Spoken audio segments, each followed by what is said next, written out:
Okay guys, welcome back na naman sa aking YouTube channel. No? Sobrang solid nung future updates na mangyayari kay Mirror. Ito sigurado magkaka-legend na kayo dito guys. So pag-usapan na natin agad yan. Hindi to i-release sa guys sa April 30. Baka kasi yung MS11, after to ng MS11 and SP11, naka 270k na ba kayo ng PS or 275k? Sa mga hindi pa nakakapanood, nandyan yung link sa baba. Baka possible yan yung update sa April 30 pero hindi rin sure guys.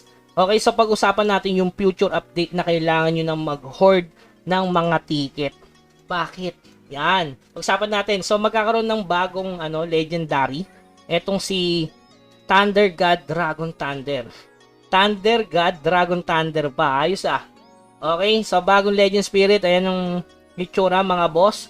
Tapos a new Yellow Dragon Symbol event. Eto na guys yung napaka-solid. Okay? Yellow Dragon Pyo Country event is a new regular event that can be seen every 8 weeks. Para siyang portrait event. No? Para din siyang yung sa Codex Badge event. So, lagi mo siyang makikita. Ang maganda kasi dito guys, makapagpalit kayo ng various items. So, pag-usapan natin yung mga various item na yan. Kailangan nyo ng Dragon Seal. So, kailangan nyo na mag-hold ng Hell Raid. Kasi sa Hell Raid guys, ito na yung mga puntos, no? Every 8 weeks yan guys ha. So yung Hell Raid, 10 points ang makukuha mo. Kapag Raid, 2 lang. Kapag naman Boss, 4. So sa Raid, 6 yung makukuha mo. So overall, every day, sa normal Raid, na hindi ka gagamit ng Hell Raid, makakuha ka ng 20. Sama na natin yung Hell Raid kasi sa Hell Raid kasi, merong everyday naman kasi yan. So 20 points lang. So kulang ka ng 10 para makumpleto mo yung 30 Yellow Dragon Seals every day. At saka maganda dito, hindi siya nadidelete. Diba? When the Yellow Dragon Seal event ends. So, yung ibig sabihin, may ipon mo siya. Okay? So, kailangan nyo lang yung Hell Raid. Huwag nyo munang gastusin. Tingnan natin yung Hell Raid ko kung ilang piraso. So, GG yun. May 21 ako. So, ngayon, mag-iipon na ako na napakadami. Marami pa naman akong raid ticket dito. Kasi sayang naman, kung 30 everyday kayo, guys, ibig sabihin, in 10 days. Yan. Tingnan natin yung makukuha nyo. So, pwede kayo makapag-summon na, guys. Ayan, no? 1,000 summon selection box, guys. 5 times per server, 10 times per character. So, 200. Ang ganda nito, yung success rate niya. Ayan. May success rate siya, mga boss. 10%. Di ba? Pag nag-fail naman, may 200 summon pa rin. Imagine, guys, 30 pieces per day. So, in 10 days, di ba?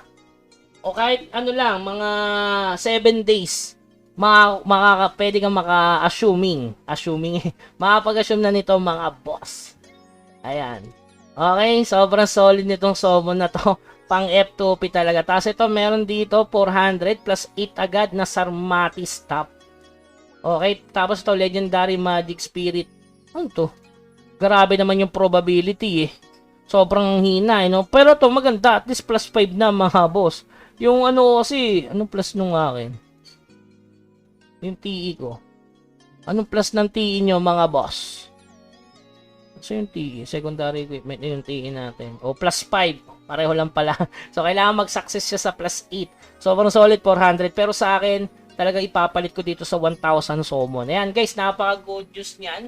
7 days, may chance ka na makakuha ng 1,000 or 200. So hindi rin bad yan para sa atin. So 200 lang. Kung makayo po sa loob ng diba, na makarami ka, maka 1,000 ka niyan, paldo ka na agad. So diyan na yung may chance kayo makakuha ng legendary. So marami guys, ito, Sarmati Stop, may mga matataas ang probability, one upgrade material box, diba?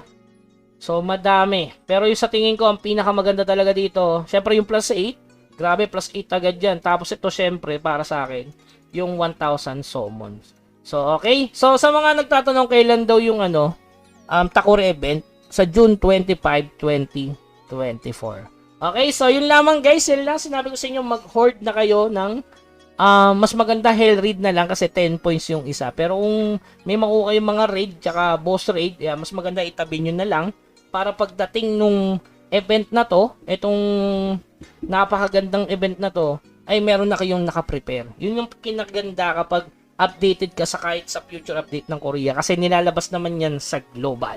Okay, so yun lamang guys. Hanggang sa muli, keep grinding. Paalam.